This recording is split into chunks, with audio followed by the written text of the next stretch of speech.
want to welcome you all to this session of the CSAE conference 2022. That's the firm's first session.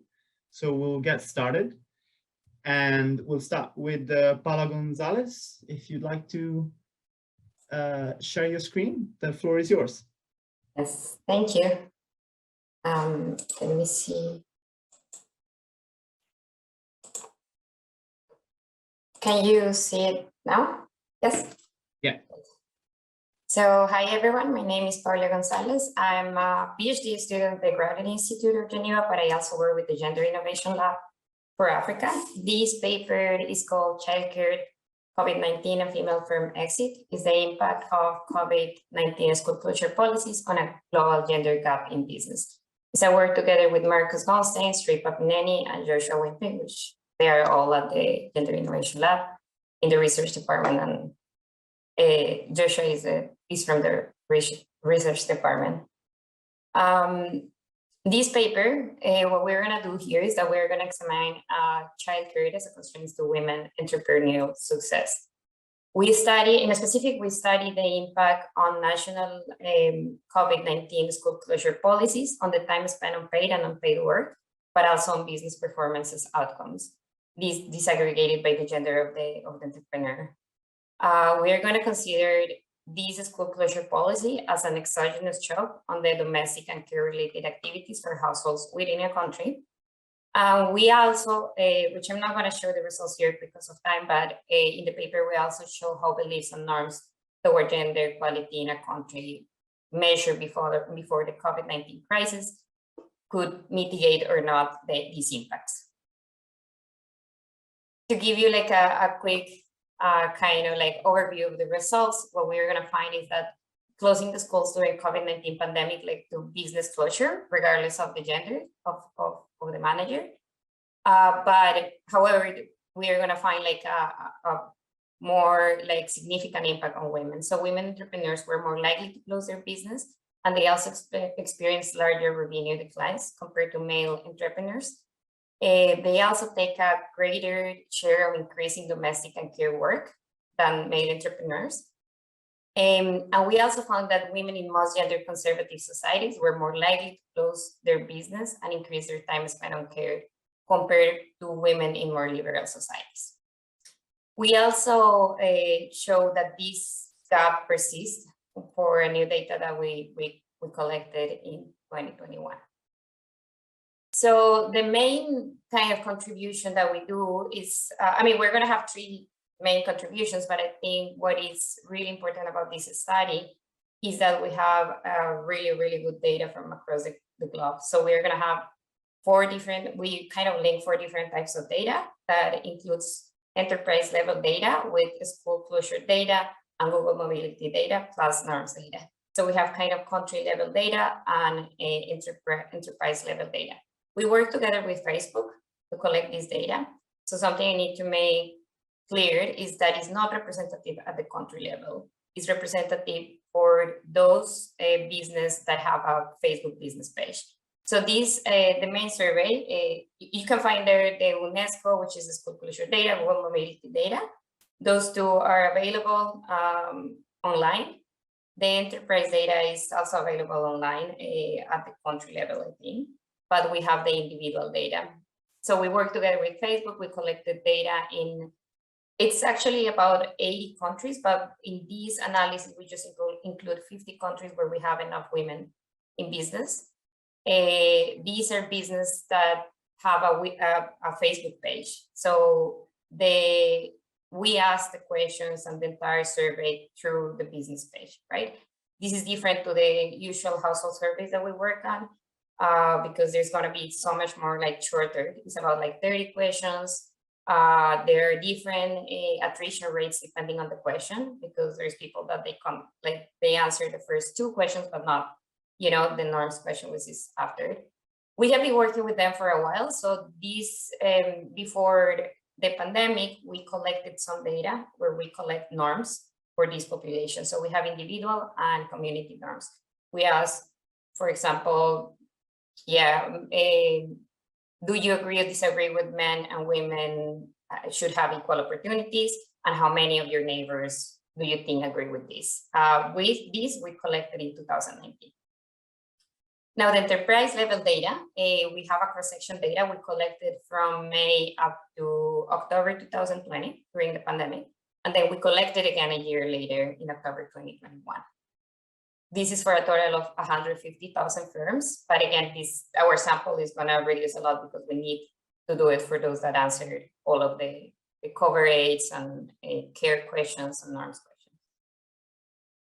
The sample, for the sample, it's also, and you're gonna see it here, it's really particular, but I still would think that just the reach that we have across the globe, it's really important.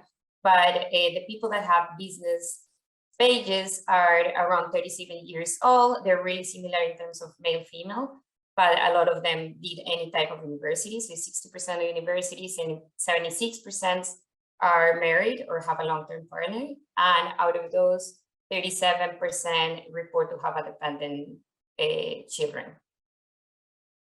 The female firms are smaller than male firms. So for example, 38% of female-led firms have no employees compared to 23% of the led firms. And also they show to have pre-pandemic lower revenues. We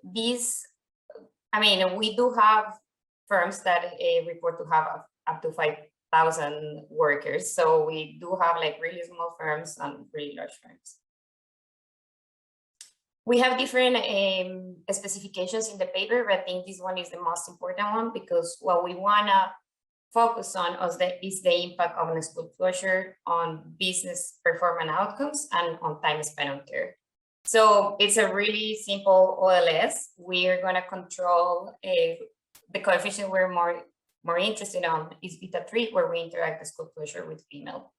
However, we're going to be controlling for a set of firm household controls. We're going to have the mobility controls, which I'm going to explain a little bit better later why we're doing that. We're going to control by GDP. We have region fixed effects and time fixed effects. So we cannot do country fixed effects. Or we sort of can, but the problem is that the policy doesn't really change that much over time for certain countries. The ones that change, we will be capturing really specific countries that have like a lot of variation in the school closure policy. This is an overview of how it looks, the rates on business closure overall. This is for I don't know if you can see my mouse or not. No? Let me see that. Yeah, sorry, I have the two and I'm not sure which one I'm displaying, but so if you see, this is by region. We have a Europe, North America, Latin America, Asia, and Oceania. So the Asia, Sub-Saharan Africa, and Middle East. We have about like 30,000 observations in each wave. We start with different rates of closure. In wave 1, this was made at the end of May in 2020, with about like, it really ranges from 45% to 20% across the regions. And then if you go to the last wave of that year, which is October, there is definitely a reduction. And then in September of 2021, it's again like a reduction of business closure. It's important to define business closure here as it could be temporary, right? We just ask whether the business is in operation or not. We have a question where we said, like, do you think you will go back to operation? And a lot of like these business go to they actually expect to be open. I'm gonna jump a lot of slides because I must be like about 10 minutes now. This is just to show you, we have a lot of information. In 5 minutes I have left. 7? Okay, great, thanks. We have a description of all of this data, which I think is really rich. We have these by country as well, in case that anyone is interested, just reach out to us. We're happy to share this. So the second source of data is the school closure. We look at how many percentage of countries are in that region in a school closure in a certain point of time. And we know which ones are in school closure and which ones are in academic break. When we look at the raw female gender gap, this is just across waves. It's important to say that it does start with 7%. This is May 2020, and it goes down to 4%. this is just kind of the raw gender gap. What is really interesting is like 1 year later, this gap is still there, right? This is really similar pattern for the time spent on work activities.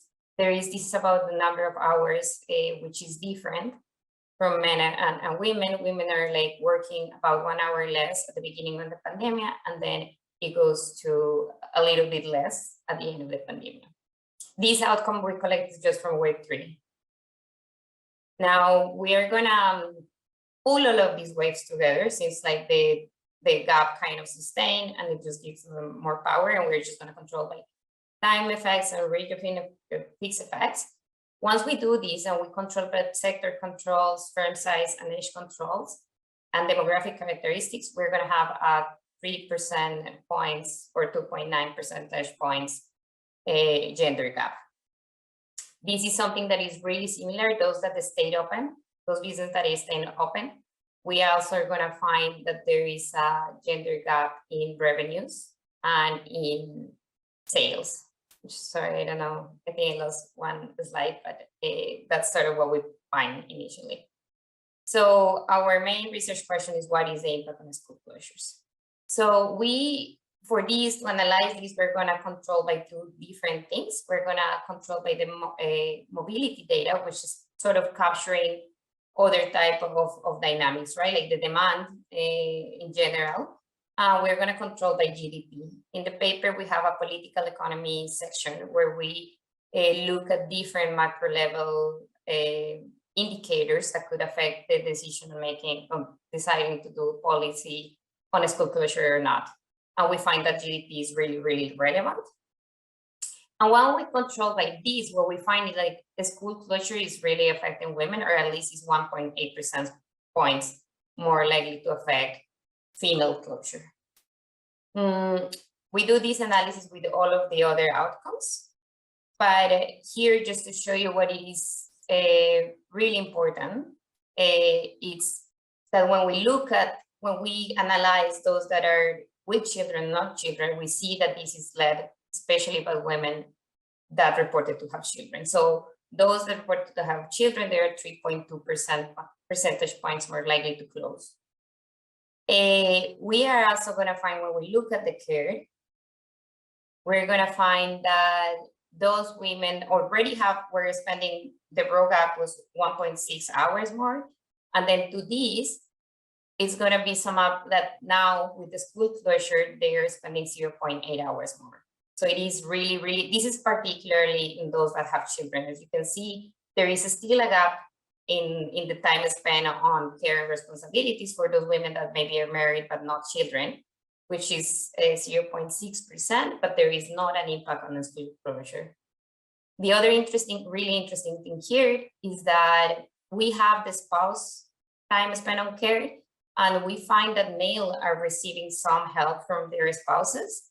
So the school closure was kind of positive for them because their spouses are reporting more time, but this is not the case for female led businesses. I think this is just to show you quickly the type of data we have for all the countries in terms of norms. I'm not going to show the results, but we look at the individual and the community data. What we're going to find is that, again, this is just worse in places where there is more inequality in norms. There is a new equilibrium for mothers. Now we still see that there is an impact on those that have children in the data that we measured in 2021, perhaps not as much in business closure, but there is in care. And just to finalize, again, we find that women entrepreneurs were more likely to lose their business during the COVID-19 pandemic in 2020, more than male entrepreneurs, and this is still true in 2021, it's just a bit lower. The closing of schools related to COVID led to higher business closure, and women were more likely to close than men. Then female entrepreneurs took a greater share of the increase in domestic and care work than male entrepreneurs in response to school closure policy. And women in the most conservative societies were significantly more likely to close their business and increase their time spent on care in response to a school closure relative to women in more liberal societies. And that's it. Thank you so much, and happy to talk with anyone if the data is great. So and it was interesting, just I don't know. Great. Thank you so much for this interesting presentation, Paula. I want to encourage the participants to write questions that they have in the Q&A, and then we will discuss them after the presentations are all finished. And also to say that I believe there is a Gather Town room open throughout the day. So if people want to have side discussions after the presentations, that's also a forum that people can use. So Paula Lopez-Pena, could you please share your screen? The floor is yours now. Thank you. And just a quick caveat, for some reason, I thought we had 20 minutes. So what I'm going to do is just skip the model or go very quickly about the motivation, and that will do. It's okay if it's okay if you want to have 20 minutes. There is no problem with that. Up to you. Yesterday it took me 18, but I want to honor the time. I want to be like everyone else. I want to say I'm very happy to be presenting after Paula Gonzalez, because this paper overlaps very nicely with the topic she just brought up. This paper is all about how can we help female entrepreneurs to juggle better family and business responsibilities. And I'm going to start by highlighting that microenterprises and self-employment provide the most jobs worldwide, and the fraction is even higher in developing countries. And the reason why this is so important is because for many low-skilled workers and for women of all socioeconomic backgrounds, starting an enterprise is sometimes the only option they have to earn an income. And sometimes this is the case because because the jobs that are available in an economy don't match their skill set very well. But more often than not, this is because only starting an enterprise gives women the flexibility that they need to juggle home and business related demands. And this is the reason why increasingly governments are trying to promote entrepreneurship as a way to increase employment levels and income for women. But there is a catch, and the catch is that managing both a household and a business is incredibly taxing. Surveys from across the world tell us time and again that women who have a career and a family have very low levels of psychological well-being, spend much less time on market work than their male counterparts, and are at a much higher risk of dropping out of the labor force. And despite all of this, the vast majority of business programs available to women to help them manage their business more effectively are entirely focused on their business lives. And they entirely overlook the fact that women are maximizing on two margins, home and business. And we know very little about how the trade-offs they face between home and work life affects their well-being and their ability to run their business effectively. And that was the knowledge gap that this paper aimed to fill. The question that I ask is whether offering training in skills that target the allocation of time and attention could increase the welfare of Bangladeshi female entrepreneurs. And I'm going to look at three sources of welfare: business outcomes, leisure, and home production. And in a last step, I want to tell you something about mental health, namely anxiety and depression, because these outcomes are increasingly being seen as very good proxies for welfare. Now, the motivation for this kind of intervention is naturally a growing literature showing that non-cognitive skills, or sometimes soft skills, life skills, are essential in explaining differences in health and labor market outcomes over the course of the life course. Now, of all the skills I could have chosen, time and attention management seem to be particularly promising, because the evidence tells us strongly that time use patterns strongly predict CEO performance in large firms and physical, mental health, and labor supply in the general population.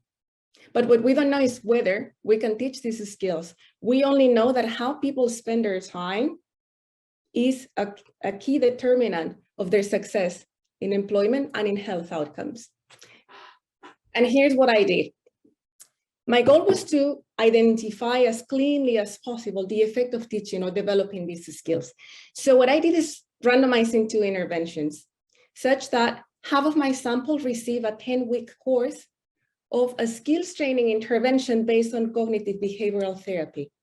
CBT is a form of psychotherapy that combines very general psychological counseling with the skill development modules. And just to elaborate a little bit more on what CBT is at present the best available treatment for depression and anxiety. But it's so effective at teaching skills that pay off in academic settings and in workplaces that it's increasingly being used outside of clinical settings. Now, of course, you might be wondering if this is a good idea, because the obvious downside of using CBT to teach skills training, to teach new skills, is that it doesn't only provide you with the strategies to cope better with everyday difficulties and manage your time better, but it provides participants with an outlet for discussing everyday problems and receiving emotional support from a very highly qualified clinical psychologist. And that component alone is likely to affect who takes part in the survey and how they respond to my questions. So a pure control group in this setting is likely to make me overestimate the impact of CBT. And this is the reason why the second half of my sample received non-directive counseling, which is a psychological intervention which, like CBT, offers emotional support and an outlet for discussing everyday problems, but unlike CBT, does not teach skills or strategies to cope better with daily difficulties and to manage one's time more effectively. Now, I partner with the Bangladesh Female Chamber of Women's and Industry to recruit my sample. The Chamber is one of the largest professional associations for women in Bangladesh. It has over 3,000 female entrepreneurs affiliated with it. And just to advertise the program, we chose to frame it as a stress management intervention for business women, because in Bangladesh, the terms mental health and therapy are extremely stigmatized. So I was unlikely to get a representative sample if I used those terms.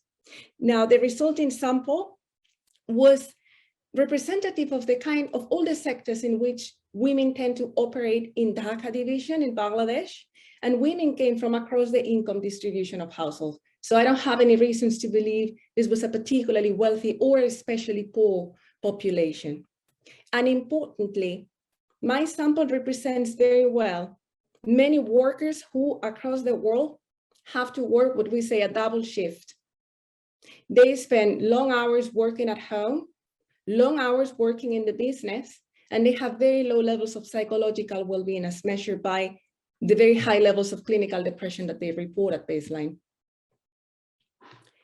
The intervention focused on 4 sets of skills or strategies that the psychology and the management literature puts forward as being very important for workers in managerial positions, starting with goal setting. And here, the reason why I highlighted these 2 terms in blue is because the way in which we frame the goal setting part of the intervention is what set this intervention apart from all existing entrepreneurship programs.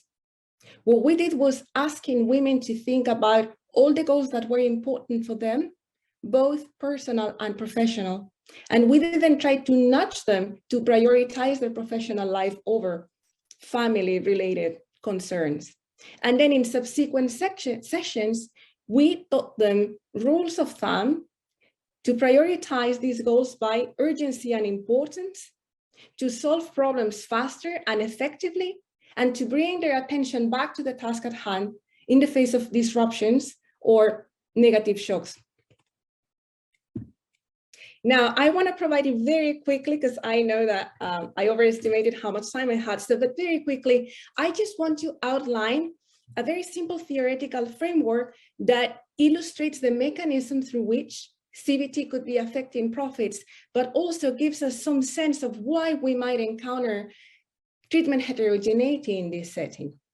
So this is the basic setup. Here, what it says is that entrepreneurs value leisure and consumption, and there is a minimum level of consumption necessary to sustain life. Secondly, entrepreneurs can divide up their time between leisure, home production, and business production. And here the key is that I'm assuming there is a continuum of household problems of size H. Each of those can occur with probability pH. And if problems at home occur, they cost time. But how much time it costs to face a problem depends on how effectively you manage it. And your ability to manage shocks and problems effectively is captured by the parameter theta, which represents non-cognitive skills. What CBT is shocking. And lastly, the business production function is very simple. It just takes technology A and an entrepreneur's own labor, LB. And as it happens at home, problems may occur in the business. And if problems occur in the business, they cost you productivity, they lower output.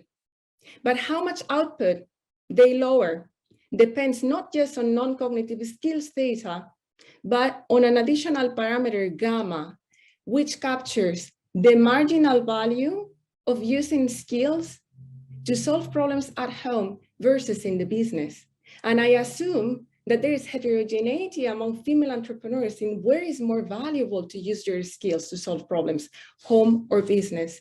And this gives me the optimality condition for labor supply or working time. And what this tells us, what this first order condition tells us is that following a shock to theta, non-cognitive skills, labor supply could go up, down, or remain unchanged because entrepreneurs are maximizing on two margins, home and business. And they are heterogeneous in the margin on which these skills pay more. So the key prediction of the model that helps me motivate my empirical analysis is that if gamma is negative, then a shock to theta means that your optimal response is to increase working time. And when gamma is negative, low baseline profits are low. So this makes sense. If you're a very poor entrepreneur and you receive training, you're strictly better off spending time and applying your skills to make your business better so that you increase your earnings. But when gamma is positive, when your baseline profits are high, a shock to theta has an ambiguous effect on labor supply. And now I'm going to start with the most striking result. I'm going to try to connect all of this together. I'm going to start by looking at the average treatment effect on time use, mental health, and business outcomes. And here's the most striking result.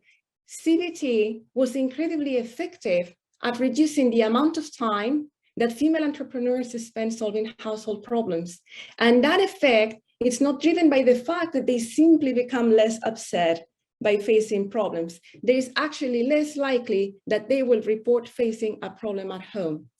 What I did to further unpack this result was administering open-ended questions in which I asked women to describe the type of problems they face and the frequency. And then I categorized those open-ended problems into household or business-related problems. And then I further broke them down into preventable or non-manageable, like the death of a family member.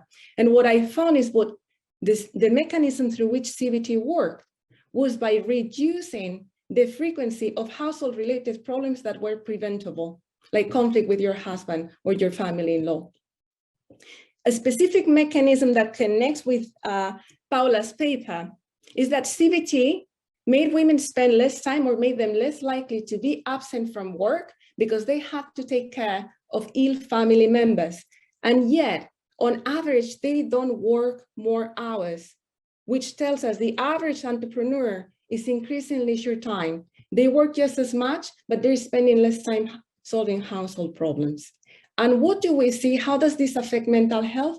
I observe a very large reduction, both in the prevalence and the severity of anxiety and depression that stays very strong for as much as 6 months before it starts fading away. And yet, I observe no impact on average profits, sales, or employees, which is not particularly surprising because I did not observe a change in managerial practices, inventories, or any other source of profits. And so what this tells us strongly is that for female entrepreneurs, mental health is strongly correlated with family life and not so much with business success. And in the last step, I wanted to say something about the model prediction that perhaps that null effect on profits is masking large heterogeneity. So I tested the prediction that there's going to be heterogeneity by baseline profits. The caveat here is that I did not stratify treatment by baseline profits. So what I did to at least address concerns over my choosing an arbitrary threshold for profits is I use a machine learning approach that it's based on honest causal trees. What it essentially does is choosing the right threshold for you. And what I found in a nutshell is that the model was right. Low profit entrepreneurs respond to training by increasing working time and their profits grow. Whereas for high profit entrepreneurs at baseline, the optimal response to training, you become better at solving problems. You're gonna work less and you're gonna spend more time with your family, but enjoying leisure, not problems. And their profits remain unchanged. And to provide further evidence of what is it that it's driving the impact of CBT on mental health, what I look is at well-being. And I found that those who increase working time see a reduction. They don't see any change in well-being levels, even though their profits are going up. And those who reduce working time experience a large increase in well-being and mental health, even though their profits don't change. So even though I want to be very upfront that this is descriptive evidence, it provides yet another piece, another clue to show that for female entrepreneurs, mental health is very strongly correlated with family life, not business outcomes. And so to conclude, just the three key outcomes: non-cognitive skills training, CBT, reduces the amount of time lost to business problems, improves mental health without changing labor supply or profits on average. I cannot rule out the presence of heterogeneity by treatment effects, and taken together, these findings help us understand much better the existing labor literature that tells us that women's mental health is strongly correlated with how they manage, how they juggle their business and family life. And also there is a growing literature on what does CBT do in general? Why does it work in some contexts and not others? I think here I provide some evidence on the mechanisms through which CBT operates that can help us unpack why CBT might be effective for some people and not so much for others. And thank you very much. I'll be very happy to hear your reactions. Great. Thanks so much, Paula. So just as a quick reminder to our participants, if you have questions, please enter them in the Q&A box on the bottom of Zoom, and then we'll discuss them after the next presentation. So with that, Marc, if you want to share your screen, the floor is yours. Right, thank you, Giulio. Can everybody see my screen now? Excellent. Yeah, thanks very much. This paper hopefully neatly fits into the two presentations that we've already seen. This is joint work with Morgan Hardy at NYU Abu Dhabi, S.Y. Kim, a PhD student at U Michigan, and Andreas Menzel at CSAE in Prague. And the title of this paper pretty much gives away what we're after in this study. So it's called "Why Don't Small Firms Merge?" And we're trying to provide experimental evidence on barriers to information. The motivation behind this project is the sort of observation that in low-income countries, many firms are quite small and often only run by the owner/manager/CFO, the one person that's in charge of everything. Those of us who are from developing countries or have worked there or visit there, we've probably all seen that often almost identical firms are clustered in the same locations, in the same city, in the same neighborhood, even in the same street. And we also know from the literature that people or researchers tend to characterize entrepreneurs into two types: those who are self-employed because they like what they're doing and they're the sort of natural entrepreneurs, and those that are self-employed due to lack of alternatives, those we call necessity-driven entrepreneurs. So based on the variation in types and based on the observed small clustering of small businesses, we wonder, why doesn't the natural entrepreneur, the person that likes and wants to be doing what he or she's doing, hire the necessity-driven entrepreneur?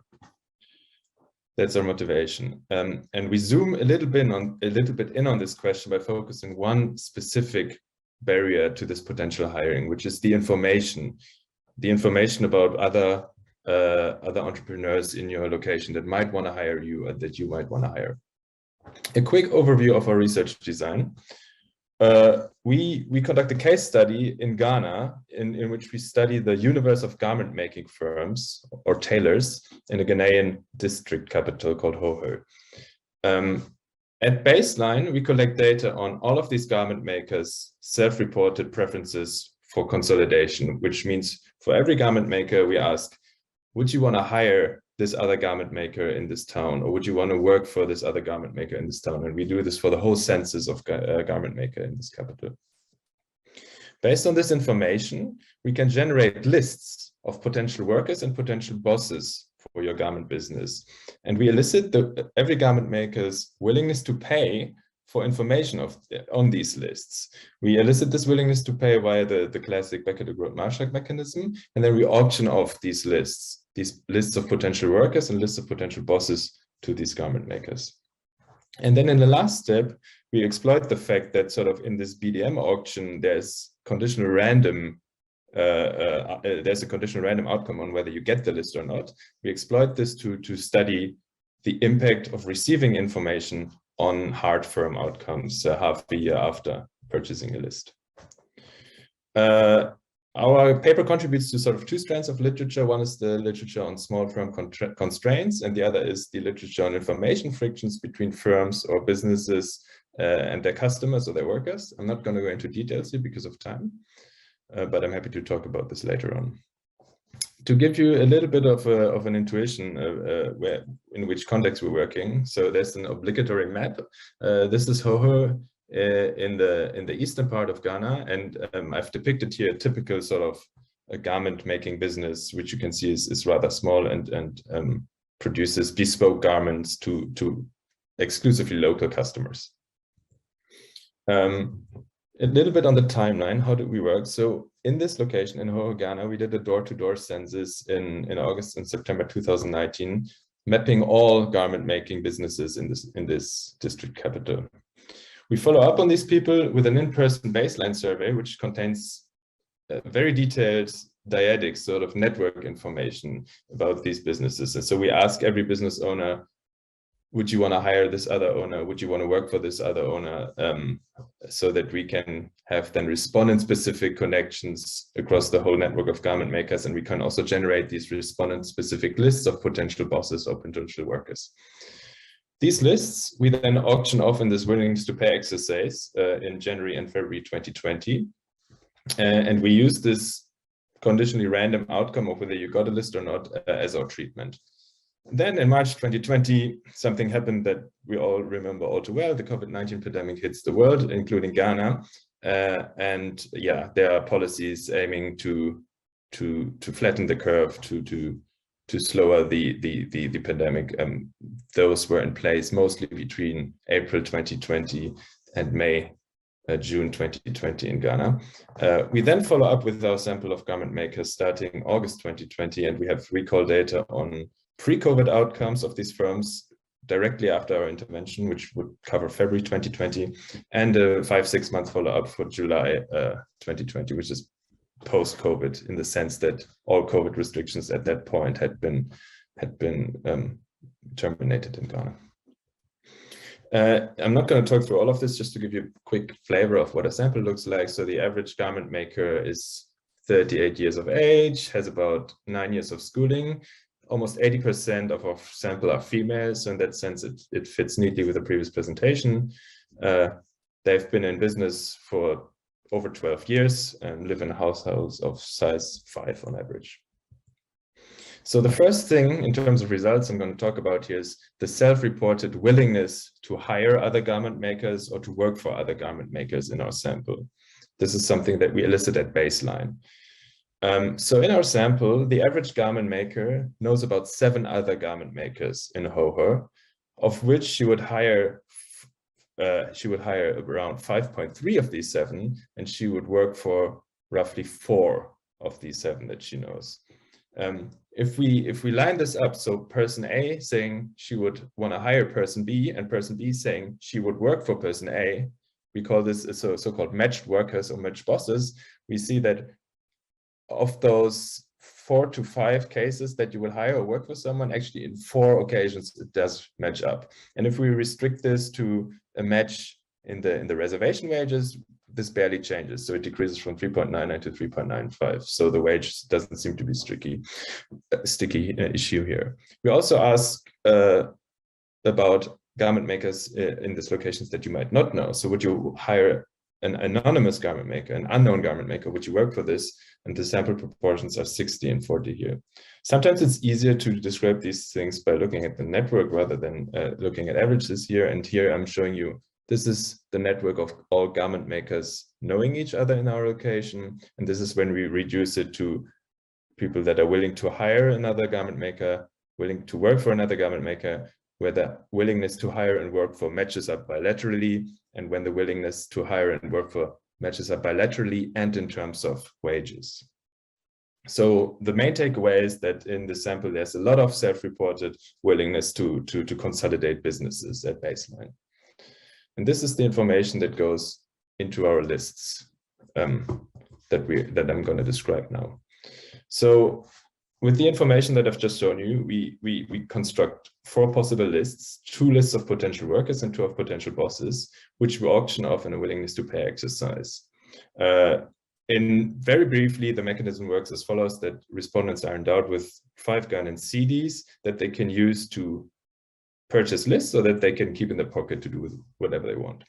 Then the respondent states a willingness to pay for each list, and the price is randomly drawn for each list. And if the willingness to pay exceeds the randomly drawn price, the respondent buys a given list for the randomly drawn price. We have some practice rounds so that everybody understands, and we use beans to represent Ghanaian CDs. Very broadly, we find that owners are very willing to pay for information about potential consolidation in this context. So they're very much willing to pay for lists of potential workers and potential bosses. In fact, over half of the owners spent all of the cash on these lists rather than keeping it. And only 8% of firm owners here really pocket all the cash and don't spend anything on lists. So now some people got to buy these lists and others didn't, and whether they got to do so or not, as I will explain in the next slides, is random. And we use this random variation to understand the impact of getting access to this information on firm outcomes. We define 2 different treatment indicators here. We define the worker list indicator, which means the firm got to purchase a list of potential employees, and the boss list treatment indicator, which means that the firm got to purchase a list of potential bosses, employers. Who receives a list in this context, based on this BDM mechanism, is conditionally random on the whole distribution of willingness to pay for lists. And so we run an ANCOVA regression where we regress a firm level outcome of interest, for example, the profits or whether the firm is open, on its baseline value, on the 2 treatment indicators, and then the whole sort of matrix of willingness to pay. And we also control for some potential other baseline outcomes. We use robust standard errors throughout. I'm going to skip this, but just to tell you that our research was conducted with integrity, in the sense that we have low attrition, which is balanced. We have some very moderate baseline imbalances, which we control for in our regression, and we have a pre-analysis plan that is linked here. Now, let's look at the actual impact of getting a list with information on hard firm outcomes. So 5 to 6 months after getting access to a worker list or a boss list, we find first order and strong impact of a range of indicators of firm performance. In column 1, we see that those firms or those firm earners that got to purchase a worker list are almost 10 percentage points more likely to be open compared to a control group mean of around 70% open firms.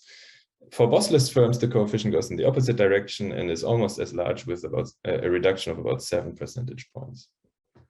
Similarly, in columns 2 and 3, we find that firms that got a worker list have significantly higher sales and profits, whereas firms that got a boss list have lower sales and profits, but we don't reach levels of statistical significance here.